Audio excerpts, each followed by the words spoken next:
Welcome to this episode of In Tune, Conversations with Creators of Music. I'm your host, Adam, aka Anotix. Thank you for joining me today. We've got another episode. This is episode number 3, and today I'm going to be joined by my friend PARASOX. Right now, I've pretty much been talking to people that I know personally, but if you have any suggestions of people that you would like to hear, please send them to my email, mgmt@projectanotix.com, or you can visit the show notes below and go to projectanotix.com. I'm going to shorten up the intro today and get more into the conversation, but essentially PARASOX is my friend Kevin, who has started DJing, I can't remember, I think he said 2 or 3 years ago, and producing music as well. So he is new to this journey and is doing amazing. He's already played a few festivals. He's got a headlining show at Cervantes in Denver. I believe he said that was in March. I'm going to have to check that conversation again, but I'll put all that in the show notes and you'll be able to visit that. His music is really cool. He inspires from a lot of nature and other sounds that he hears in the real world, and it's just a lot of fun. So definitely be sure to check out PARASOX. That is PARASOX. It's like paradox, but PARASOX, and he'll talk about why he chose that name in the conversation.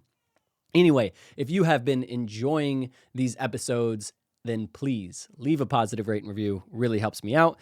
If you want to check out more of what I'm doing on my journey from going to have never produced an EDM track in my life all the way to trying to perform at Red Rocks Amphitheater in Morrison, Colorado, you can join me on my journey by either subscribing to the weekly newsletter or heading over to YouTube or my Instagram, all under Project Anotix. It's really cool. I just posted a video of my first DJ set and some of the mistakes that I made during it. I talk about it a little bit in the intro, and just having a lot of fun with this music journey. And I'm having a lot of fun having these conversations with other creators of music and really just starting to build the community and starting to just keep this momentum moving forward. So that's pretty much it. That's my spiel for today. If you have any feedback, please let me know. Otherwise, let's get into this conversation with my friend PARASOX. My name's Kevin, but my moniker and as an artist is PARASOX. It's like paradox, but it's a pair of socks because I rarely wear socks. I love that. Yeah. I think you posted something the other day of you going snowboarding, and you said this is the first pair of socks I've worn in what, 3 years or something like that. Yeah, it's been like a little bit over 2.5 years. It's just been something that I really enjoyed, kind of like experiencing. Like it kind of happened about 5 years ago where I kind of gave up socks, and occasionally I wear it, of course, for snowboarding because I do care about my toes still, but yeah, it's been a little bit. Can you tell me why? What is that? So the listeners tuning in of like, okay, wait, this is a music podcast. Why are we talking about not wearing socks? What's that about? What does that mean to you? Yeah, I mean, it kind of started with my wellness journey, which is like a lot of how we connected as well. Like through a meditative practice, like a lot of my foundations with breath work, and it all kind of, interconnected with like understanding my relationship with the cold, and understanding my interaction and relationship with like being grounded and present. And, it kind of all started with someone asking me, like, well, what kind of life do you want to live? And the life I wanted to live for myself was like, wearing flip-flops all the time and kind of being really kind of like, that spiritual person that, has evolved more into like a more grounded, more integrated, experience. But it's kind of how it all started. I decided to kind of give up socks after a really huge realization of, what life I wanted to kind of create and see for myself and inspire others to remember. I love that. I want to talk about that because for me, we talked a little bit before we hopped on this call, and I was telling you about what's got me pursuing my music journey right now, how I sat with myself and said, what is that life I want to live? What would I do if money didn't matter? How does that transition into what inspired you to do music? Was there a specific moment that sparked this passion? Does it relate to that? Does this have to do with how you want to live your life?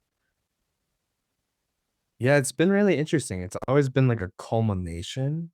Um, I've kind of noticed that about my life at least, and in that sense of like that butterfly effect when you do one thing, it kind of continues to trickle and or it kind of tends to come back around full circle.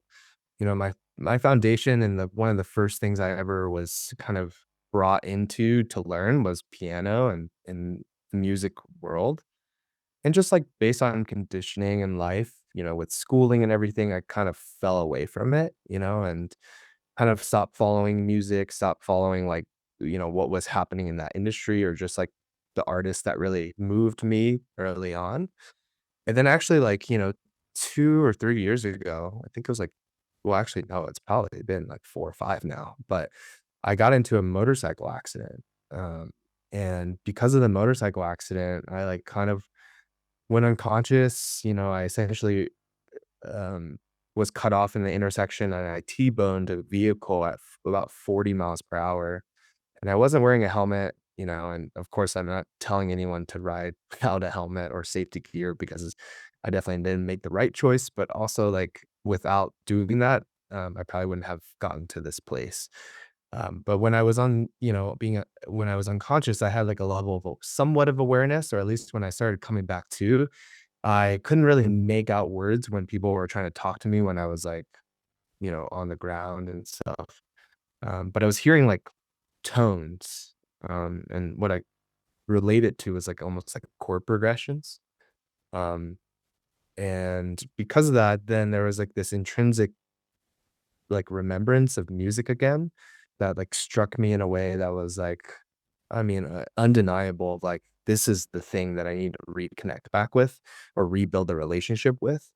And after that, I essentially started healing and decided to learn how to DJ on my side, and I was, like, kind of, like, letting my body rest, and I, like, got the equipment, and I started learning how to DJ while I was, like, still kind of not fully recovered, and then a year and a half later, I kinda started to explore music production, but yeah, that's kinda, like, how it all kinda began, and I think it does, relate to, like, something that I'm really grateful for, but I was always able to ask myself, like, if I wanted to do something in this life and money didn't matter, what really would that be? And for me, it's always about remembering, and inspiring. And it's more so remembering with myself and inspiring myself to always kind of be in that space of creativity and just connected to being in the moment, I think. Hmm. That's beautiful. Thank you for sharing that. It's this essentially life altering moment that woke you up into that sense. It's interesting to hear you say that you almost saw chord progressions while on the ground. That's uh maybe music is just built into everything in that sense. It's definitely built into you. Why did you choose EDM? Why did you choose DJing? You said you have some piano background. What pushed you to go that route and not in, say, starting a band or being a vocalist? Like, what pushed you into EDM and DJ? Mm.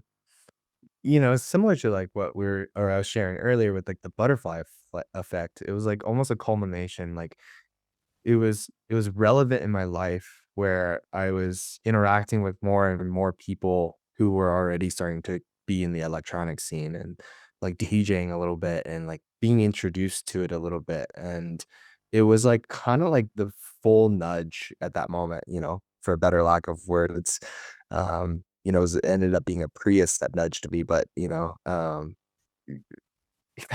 really getting me to the other side, but yeah, that's a really good question. I don't know exactly. It was just more like being able to surrender and kind of lean into, like, what was alive for me in that moment. It just didn't I guess a band or an instrument besides electronically wasn't anything else pulling me. It was just, like, the most clear, evident path.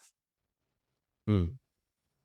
Yeah, definitely. I mean, I started off as a vocalist and made hip hop music. I've talked a little bit about it where I started off in a room with a laptop computer from like 2002, 2003 when I was in high school and recorded vocals into this built-in microphone on the computer. It was just this really raw way of starting to create. And as I grew in my music career, I noticed that I wasn't connecting to that music as much. I, like, found hip hop when I was younger to be, like, this really fun and exciting thing that I just, like, I connected with really heavy, and then as I, like, grew in my life, I didn't feel so connected to it. Is there a connection for you that really calls you to dance music? Like, do you feel that connection where I guess what I'm trying to say is I've gone through periods in my life where I love all sorts of music. If you look at my Spotify Wrapped, it's everything from country to rock and roll to rap still, and it's just all over the place. The hardcore dance music. What is that? I don't know. I guess trying to bring it back to that question, what would you say is your biggest inspiration for that? Mm. I think the vast possibility of expression, you know? I think the funniest question that, since I've been asked when I started this adventure was, like, "What is your genre?"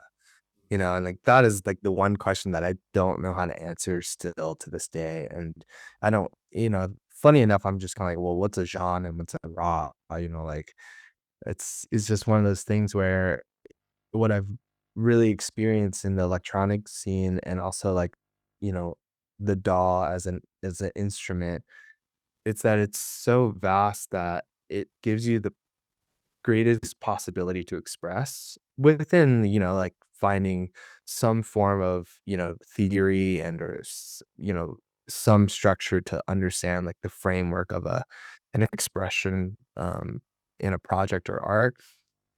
But I think that's what really inspires me the most is, like, truly the infinite capacity to express and use tonality and sound to move you to, because a lot of times, when I find, like, electronic dance music or dance music in general, like, you know, everyone thinks of it differently, and everyone has, like, their own version of that, and which is, like, why it's so beautiful. And I think that's really what brought me to this space was like, okay, well, like, if this was a mirror, and a lot of times I find the music portal and that space of creation is a mirror at times.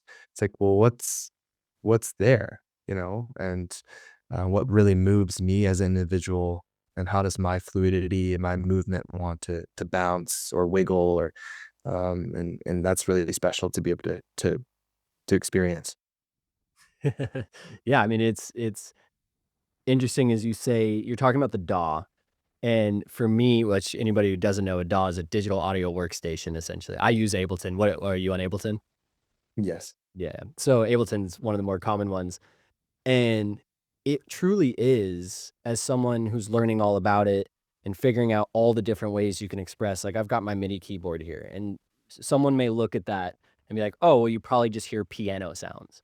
Well, then if you throw this crazy plugin on it like Splice and you start designing sounds, you can be like, "Zzz," you can make like millions, and it's almost overwhelming the amount of creativity you can make out of this instrument that's just on your computer.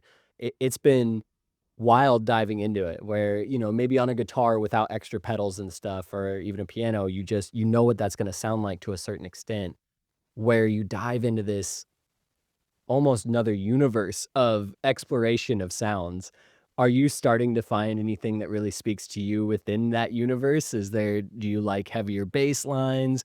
Are you more nature focused? I know you said you're avoiding a genre. You don't really have the genre, but what right now, and let's just do that for right now, what is speaking to you musically? Yeah, thanks for asking it. I feel like it's the closest thing is, like, organic bass, it definitely is, like, a little bit more melodic and slower tempo of dub, you know? Um, but yeah, to your point, like, with the possibilities of, like, what one keyboard can do, like, that's what's really fun, like, understanding, like, what does excite you in the sense of, like, using sounds that you are familiar with, or there's something about this really strange sound that, like, makes you feel, like, a way that really gets you kinda going or exciting. But it's all, like, moving this air and this, like, concept of, like, magnets that, like, is what fascinates me a lot. It's like, somehow we hear this, like, rustling of leaves or, like, this random beep that our car makes, and we can replicate that, and yet also, in a way, it's like, if we tried replicating it, it would take us probably a lifetime to replicate leaves rustling or maybe this tonality in our vehicle.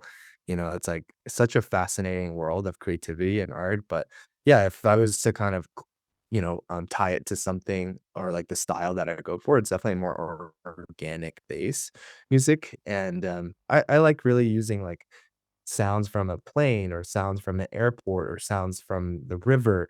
And like why I do that is like there's something about this intrinsic ability to like relate to people's mood and feeling of remembering that I really enjoy. Um, and that's maybe my own projected experience or perception of, like, what I'm putting in, how I'm putting sounds in there. But yeah, I think it's like I like it to be familiar and yet also, um, new. Mhm. That's great. Thank you. Uh, while you're creating that and you're diving into, you said organic bass, is what you said? Mhm. What does that process look like? What's your songwriting or production process look like? You said you're pulling sounds from the airport or inside the airplane or in nature. Are you going out and finding those sounds? Are you finding samples?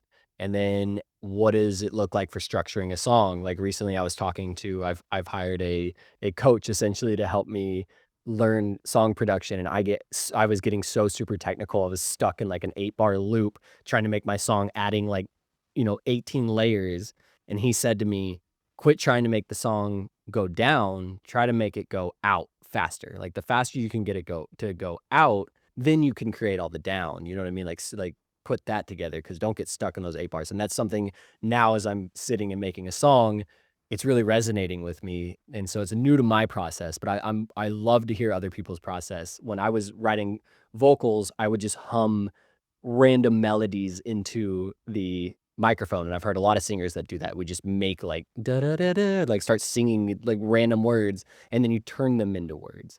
With music creation on production, I'm trying to find what that is for me right now. Like, where do I play with the sound and turn that into that? So, what does it look like for you, your production process?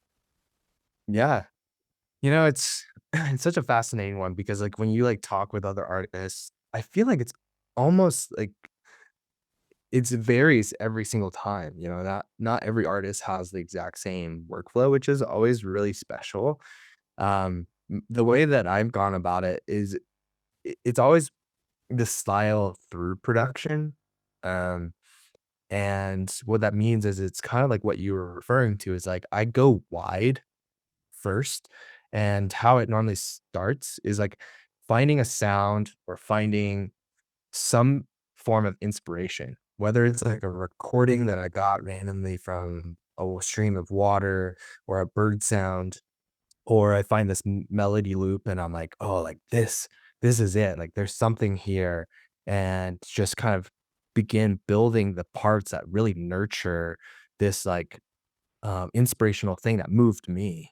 And from there, then I kind of expand and create this through production. And what I mean is like I start at this one point and then kind of build out to my like through the rest of the songs and where it moves to.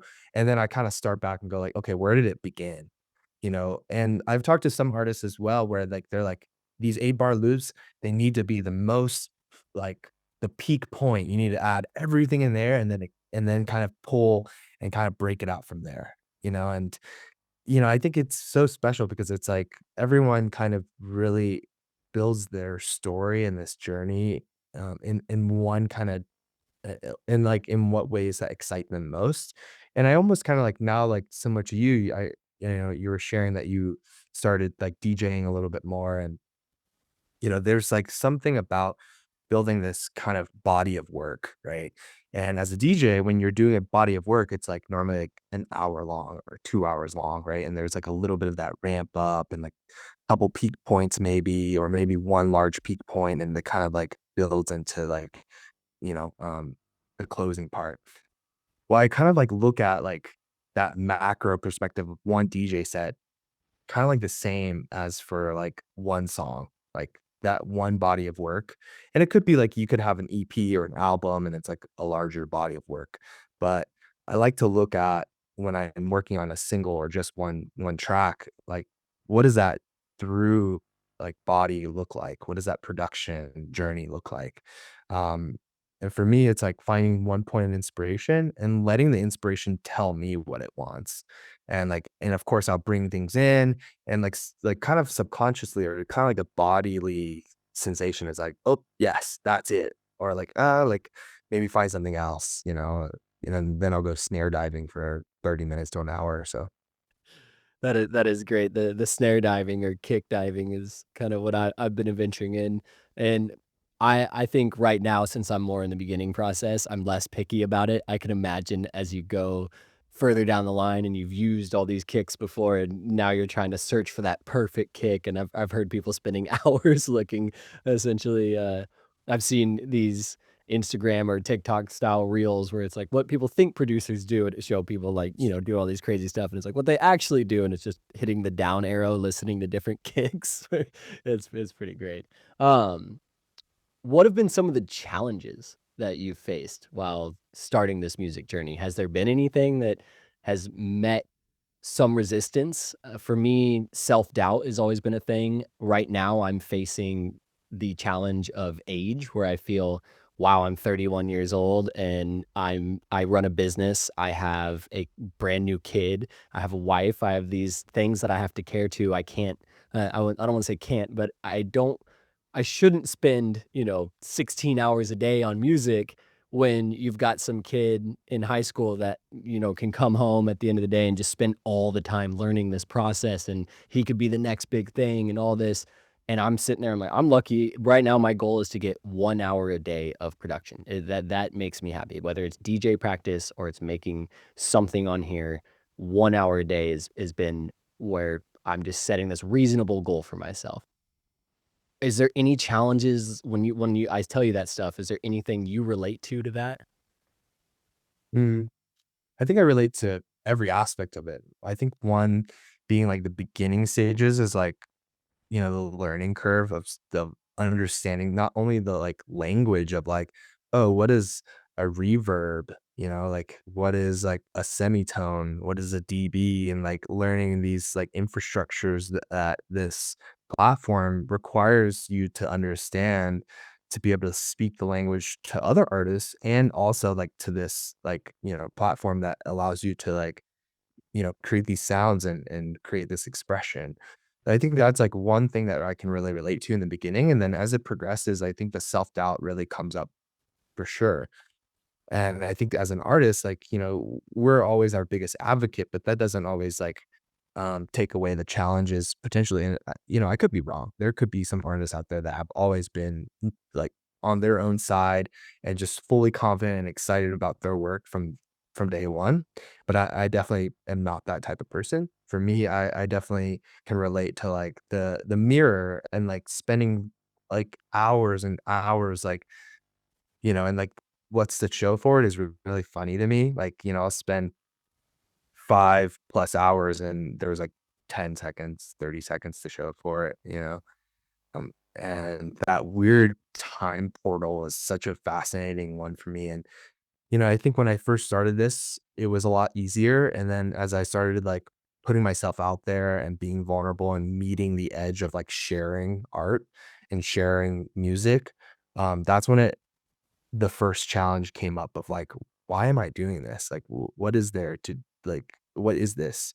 And why am I so drawn to like making music and expressing?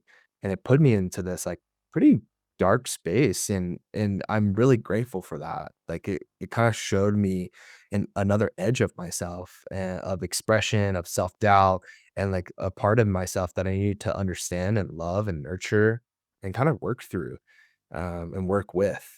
And and I think it kind of was helpful to get back to remembering why I started to work on music and create music, which was purely for expression, purely for self, and purely like a space of journaling and getting that receivership of like a playful way to like understand how you feel in that moment. And versus like the pressures of like, oh, I need to create this song for this EP and for this album and like, oh, I have this show. And it's like once you get into that spiral, like it kind of loses that like really sparkle and that touch of like making music. Man, that it hits home so hard for me hearing that. Like I feel it when I started making. music. It truly, for me, was I was dealing with an extreme anxiety and panic disorder back in the age of 15. Started making music, writing my words down. I was always a fan of poetry. I did like the sixth grade poetry event and things like that. And so I resonated with, "Oh, well, I'll make hip hop." And then I was able to write my slowly as I got kinda out of the stereotypical gangster rap type, what I thought hip hop was, and then being able to like, "Oh, I can actually write poetry with this." Like, there's hip hop that speaks words to me, and I can write over these beats and tell people how I'm feeling through these words without, like, going out and saying it in a different way. And it was this creative process that was a therapy. It was just this opening to just a new sense of myself, like, it gave me a release. Then, as that journey turned into a more professional style journey, I started playing shows, people were streaming my stuff. You'd walk around my small town in Durango, and people were wearing my merchandise, people I didn't even know would be wearing, like, one of my shirts. I'm like, "This is so crazy." And so I started putting all this pressure on me. It was like, "Okay, I'm gonna make it, like, I think I can do this, think I can do this." But then there was this other voice that was like, "No, you can't do this. You're never gonna get out of this. You're not like," and then my music started being, "Okay, well, now you've gotta make a song because the crowd's gonna wanna hear this one and this one," and then I started getting pulled. I wouldn't make music that even spoke to me because I was like, "Well, this song," every single word that I would write, I'm like, "Someone's gonna hear that. Are they gonna like that?" And I'm thinking about the crowd, like, I'm thinking about that, and I'm not thinking about myself anymore, and all that self-doubt, all that just what you said on that sense. There's, like, this new pressure that took the fun away from making music, to the point where I ended up quitting. Like, I walked away from music for a long time. I picked up a video camera thinking I was gonna shoot my own music videos and fell in love with the creative aspect of making video, which was me. I'm like, "Oh, I can express myself through video now." And I don't have to tell people I'm a hip hop musician. There was this, like, release of that because I was so scared always of telling people, "Oh, yeah, I'm white and I make hip hop music." And then people would be like, "Oh," because there's this instant judgment there. But then they'd go and listen to my music normally and they'd be like, "Oh, wait, you're actually pretty good at this. What?" And so it was really hard for me to play my own music. Everyone else had to play my music. Like, my girlfriend at the time would show people my music because I couldn't do it. I would just get, like, so nervous about it. It was so interesting. But when I first started out, it was like, "Oh, yeah, check this out." Like, and it was so bad. It was so much worse, but I could show everybody, and then as soon as it actually started getting decent, I didn't wanna show anybody. So, thank you so much for sharing that. I just it that really spoke to me, and I enjoyed hearing that. So, what advice would you give to someone who's just starting out in music? I mean, I'm just starting out, but I'm starting out in this sense. I've played around with Ableton. I've made over 1,000 vocal songs from I went was hip hop, then I went into like emo pop punk, and then I've made acoustic songs on guitar and stuff like that. Now, but EDM's always been a really important part of my life, and I've always been interested in doing it. And I'm like, fuck it, I'm gonna do it. Let's just go for it. What advice would you give someone who's just, like, brand new to music? Like, they're set it's probably a younger kid or maybe someone later in life that's saying, "I've always loved music. I wanna start pursuing it." What does Kevin PARASOX have to say about that? Mm. I'd say it's, a lot like most things in life. It's, similar to the way I see nature. And with nature, it's kind of one of those things that's predictable in its own ways, but a lot of times it's not. And it's not built on any system, it's not built on any regimen, but it's more about listening to the rhythms of yourself, right? The way you want to grow, the pace and pulse that feels natural to you. And, a lot of people can describe it like kind of like surfing, right? Like it's about being in the water to learn how to surf. Um, and it's up to you to notice your currents and your waves. And it's also up to you to ride the waves, right? And when you're ready, you can get up on that board and you can catch that wave, but you also give yourself space between waves and not pressure yourself to try to ride every single wave and allow yourself to know that every wave is different, every person's wave is different. And I think allowing yourself to give grace to your life, to your flow, to your art, to your expression, and just trust in your timing and lean into the moments when you feel that inspiration and that wave picking up. And then when it's not there, or maybe it's not the one that you should be writing, give yourself space to be inspired again, go back out into things, whether it's nature or reading or, just something that really moves you in a way that gets you prepared for the next wave. Mm, beautiful. Mindfulness and meditation is plays a super important role in my journey from our relationship and what I know about you. I imagine Mm. it has something to do with your creative process. You have tell us a little bit about because you're still doing stuff with habitual roots, correct? Mhm. So tell me a little bit about first. Tell the audience what habitual roots is. You're part of it, and then how does those practices of either mindfulness meditation or whatever you're currently practicing, how does that tie into your creative process? Yeah. Um, you know, habitual use is such an interesting topic when it relates to like the music side of the the journey that I've kind of embarked on. Because like to kind of share a little bit more, Habitual Roots is a nonprofit based in two cities. And what we do is we provide wellness resources for those who are experiencing low income. And we also provide community events and activities throughout the week for people to create wellness through connection. And so it's essentially a place to grow your support network through these modalities, such as like meditation, yoga, nature walks, these alternative forms of wellness or resources that aren't always conventional. And what's funny is like it's kind of completely opposite of sometimes the music industry. At least the the environment or the scene that I find the music industry can be related to, at least the electronic music scene. So it's been really interesting to like converge these two worlds. And it's been a huge practice on my part to find the balance in the middle way with them. Yeah.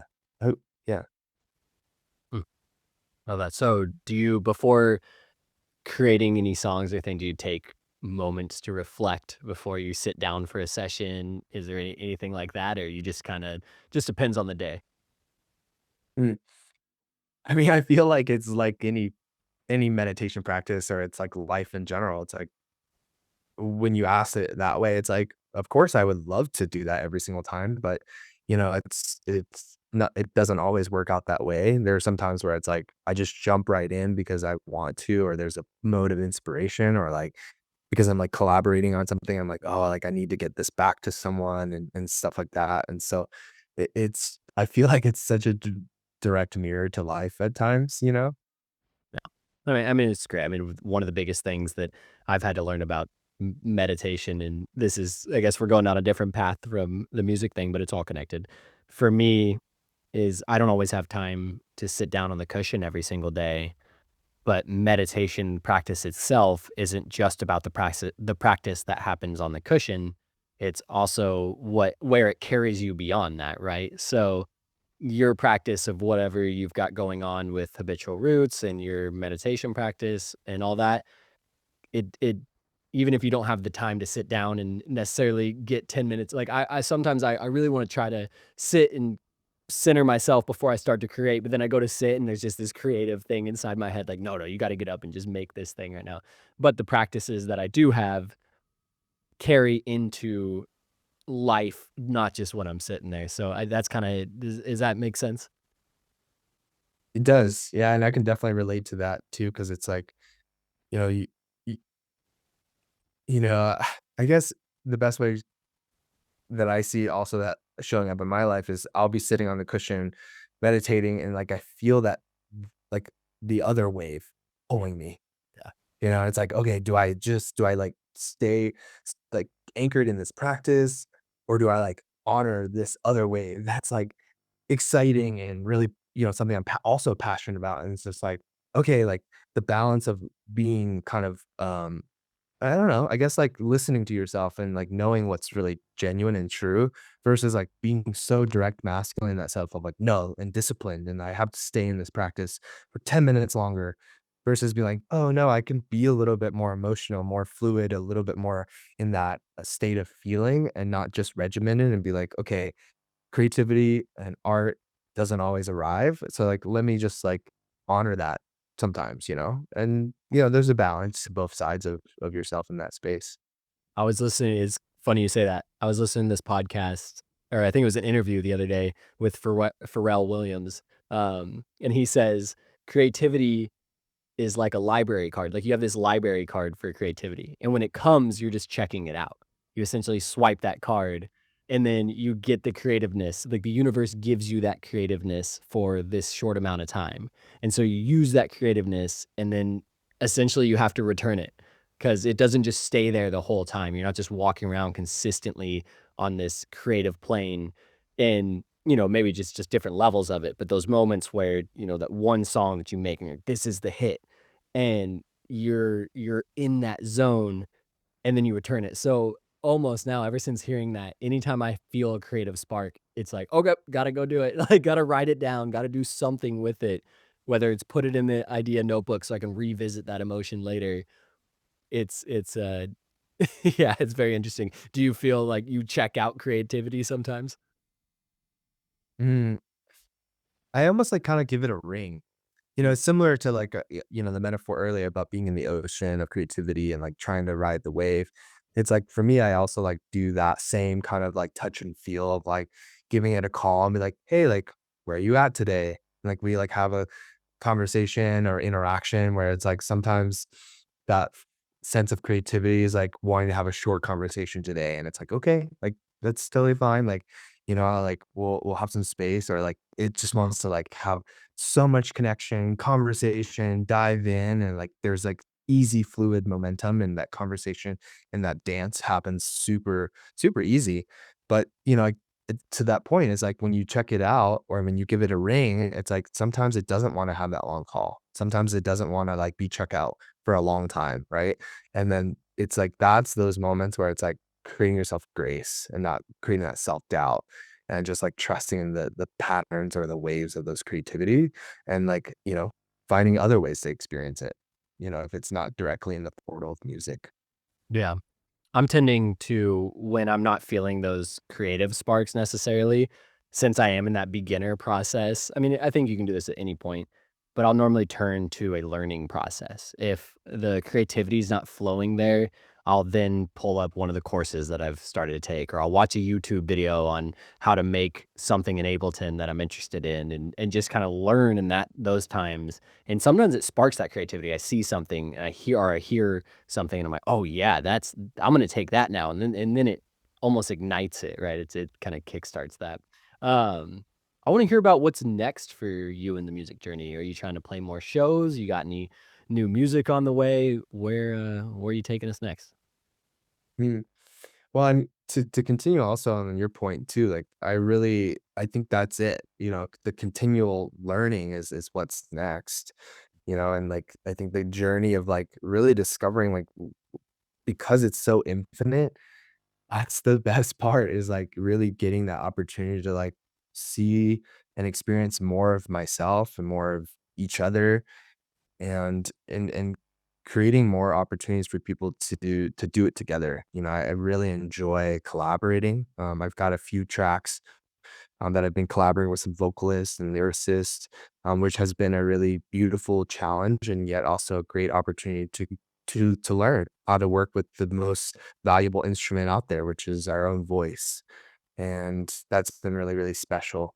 I have a couple tracks coming out on a label soon, and then be releasing 2 EPs this year. And then I have a show at the main room of Cervantes in March. And I think for me, like, there's no like objective goal to like to the music side besides understanding how to create greater moments for myself, for each other, and greater memories that we can all share. There's something about like the music space that I really enjoy seeing people reunite, and that's what really inspires me the most to continue learning. Mm. I think what you said about the collaborative process, I'm having trouble speaking today. The collaborative process, it was always one of my favorite parts of making music when I first started. It was when you sit in a room with a couple other people and just everyone's kind of throwing their ideas at the wall. There's a frustrating part of it because you're like, "Oh, no, check out this," and then someone else is like, "Ah, what if we did this?" You're like, "No, I really like this." But then there's also this beautiful part of it of where you might be stuck here or they hear something you've done and they go, "Well, what if you just added this?" And then they just throw a little thing in there and you're like, "Holy moly, like I wouldn't even have thought about that." It's collaborating is so beautiful and music is such a collaboration. I mean, look at a band doesn't operate without its core members. Even in production, if you go and look at your favorite song, go see how many people have touched that song. There's sometimes 10 to 15 people on one song that have touched it before it's even been released. So it's a crazy collaborative process. One of the questions I ask everybody on here is if you could collaborate with any artist, who would it be and why? It can be your top 3 because I think everyone so far has been like, "I've got so many, can I do 3?" So let's say, who are your top 3 artists you would collaborate with? Oh, alive or dead, you can pick anybody. Mhm. That is a massive question. Oh, yeah, Hmm.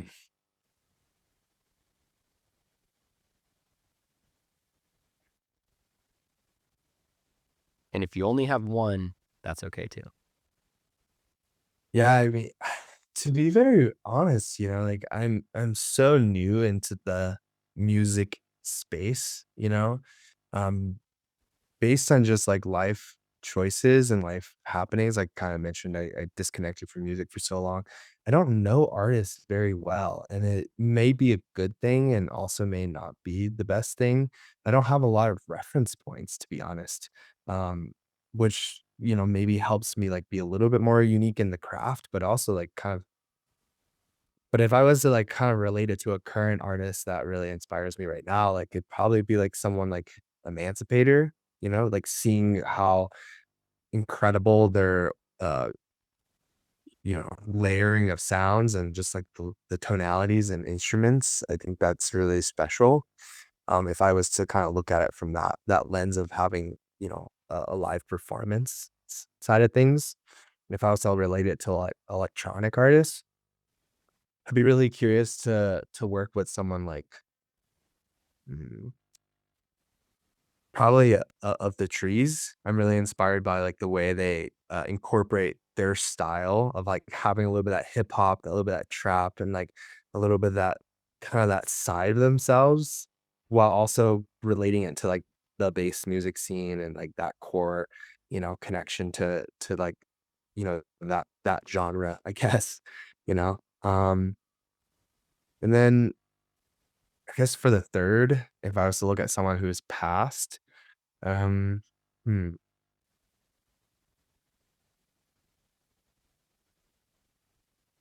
I think for hmm, I think that we'll have to come back to that one. I'll probably have to save it for the next one if for our next call in the No future. worries, if it comes up, let me know. I would love to just personally hear it. It's such an interesting question, I think I don't give it to people ahead of time because I wanna see what comes up naturally for people of like, "Oh, I've never thought about that." Like, who would I work with? Who would be so it's fun to hear that. It's funny you say Emancipator because I hadn't heard Emancipator in so long. I remember listening to them in high school because 'cause they've been at it for a while, and I was scrolling through some Spotify playlists the other night and found Emancipator. Like, I was like, "Oh my gosh, we used to get high and listen to Emancipator and just vibe out so hard." It's such and then listening to it again and understanding it from a production standpoint, like, "Whoa, you're right, the way they layer sounds, all that." It's interesting to hear you say that. It's just hearing Emancipator, when I hadn't heard them forever, then we're talking maybe a night or 2 ago, I pulled up Emancipator and was jamming some of their stuff, so that's cool, man. Um, Kinda wrapping up, but I wanna hear, because for me, success has always been a word that I'm pursuing. But as I've gotten older, success means different things. And as I've talked to other people, other musicians, other creatives in my industry of video, I'm starting to learn what success. I guess I'm starting to define it for myself. But then as I jump back into music, I'm having to ask myself, okay, what does success look like for me as I pursue this new journey? What does it look like for you on your journey? What would it mean to Mm. be successful in music? I feel like success in music for me would be experiencing music in such a way that it becomes a medium for me to continue understanding music further. And, I think from the physical plane, like in the perspectives of like, like the industry of like potentially playing more shows or like creating more experiences or workshops or activities or retreats that are focalized around music. I think that's all fine and dandy. But for me, at the fundamental intention is for me to create greater moments and memories with music as the medium of connection and conversation and camaraderie. And um, in a way, it's already happening. And for me, I think, yes, we live in a world that does require some sustainability. And I think that's what I mean also in addition is like what it looks like. I'd love to interact with music and sound in such a way that it understands and sees the value of how I can show up for this space of expression to be supported in a way that I can inspire others to continue that same path of creativity and art. Mm. Man, just the way you articulate things has always been so beautiful. I love having conversations with you. We've had plenty of them. We've done other podcasts together on different topics. We've sat down and we did classes together with Habitual Roots. We've done a lot of things, and it's been a minute since we've connected on this type of level. And I appreciate you taking the time to enter this space and have this conversation with me because I really truly enjoy your presence and talking with you. Mm, echoed. Yeah. I'm always grateful for our time and always inspired by what you're curating and doing. And yeah, I love the reach that you continue to make in other people's lives as well. Thank you. It's a wild journey, man, to wake up right now. I guess I'm gonna ask you one last question. I'm gonna ask you one last because this is my thing right now. I Yeah. woke up and I said I was writing my goals out for the year. And one of the things that came up was like, you know how I've always stood in the crowd at Red Rocks? What would it be like to play that stage? And I was like, I wanna make it my goal to play a Red Rock show. I don't it doesn't have to be a headlining show, and that would be the next goal after that. I wanna just play a show. I wanna be on that stage playing for the crowd. So my goal right now, and I'm documenting this whole journey. This is the podcast is part of it. I'm doing weekly YouTube episodes where I'm like, week 1 of music production. I'm about to put together the week 1 thing 'cause we're just starting this. Um but I'm going from never having produced an EDM track in my life to trying to get a show at Red Rocks. That's my goal. That is my path that I'm on right now. What venue, if you could choose any in the world, where would you picture yourself headlining? I know there's the Gorge in Washington. Say like it could be an event like Tomorrowland or Tomorrow World, whatever it's called. What would be that venue for you?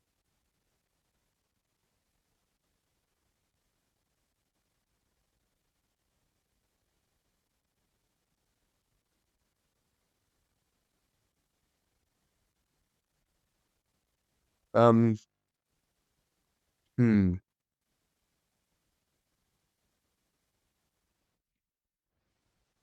Can I share two? Sure. Go ahead. Yeah, I think a stepping stone would definitely be, similar. I think a Red Rocks is huge, but I think for me, Mission Ballroom. There's something that's not about the space, the community, and the sound quality of that venue, and also the community of Denver, and it being such a huge beacon. Being able to play that venue, it would be an amazing form of reassurance and also like confirmation of like, okay, I'm on my way. I'm still, uh, progressing, of course, but that's a huge milestone for sure. And similar to like playing Cervantes, which is so funny. It's like a stepping stone in itself, which we could dive into another time as well, like the concepts of the the steps to be as an artist for venue wise. But for me, like I think if when you were to ask like anywhere in the world, for me, I don't know if it'd be a venue. For me, I see like very experiential things, and for me, it'd be amazing to be able to play a really amazing set in Iceland under the northern lights and sharing a really cozy and an amazing evening with like the people who want to be there to experience such a event. Yeah. I love that. That's cool. I picture the setup now in Iceland. That'd be really fun, man. Well, thank you so much for sharing that. Yeah, Mission Ballroom is one of my I actually tell people if you've already gone to a Red Rock show, you got to go to a Mission Ballroom show because one, the audio is so much better. There's not a bad place to stand in that venue. We just saw Justice there a few months back, and it just every show I've seen there sounds good. It looks good. I like the venue. I feel like they run everything pretty well. So I would you play Mission Ballroom, I'll be there in a heartbeat. I'd love to check that out. Love that. Yep. I still wanna come to your show, yeah, so give yourself a self plug, because this show will come out it'll be either the first week of February 2025, so if someone's listening in the future, but give us the date and where we can see this big show of yours. Yeah, amazing. Yeah, so PARASOX Music, you can find me on most platforms and socials, and the show coming up is March 14th. It's a 2-night show with Super Future, Ataya, Escape, Backwind, Illo, and again, being a beginner and opening artist, I'll be just starting off the weekend for everyone. So check it out. Main room, Cervantes, March 14th in Denver, Colorado. I love that. Thank you. I will definitely do my best to be there. I'm out in California for now, but I would love to be there to support. I've been to actually I think I've been to a couple of your shows now. So it's you're crushing it. You're doing a great job, man. It's fun to watch this journey. Is there anything you want to leave on the table before we wrap this thing up? Mm, I'd say remember that we're all soulmates, similar to like the little Brandon on this little beanie here, but soulmates in the sense of like our soul and our foot. Mm. Yeah. Oh, that Parasocks saying we're soulmates. Love that. That's great, man. Yeah. Awesome. Well, it's been a lovely conversation with you. Thank you again for taking the time. I look forward to having many more of these with you and to seeing where your music journey takes you. Thank you so much for tuning in to this episode. If you want to learn more about today's artist, you can go to the show notes below and find everything you need to know. If you are enjoying these episodes, please leave a positive rate and review. It really helps me out. If you can share it on social media, all that good stuff also really helps me out. If you have someone you know or would like to hear on the podcast, I will do my best to get them on. Just either reach out to me on social media or leave me a message at mgmt@projectanautics.com. Again, everything in the show notes. Head there and you'll find a world of wonders, world of pure imagination. And that's Willy Wonka. Anyway, we are on one today. So I will wrap this up and look forward to seeing you all on the next episode.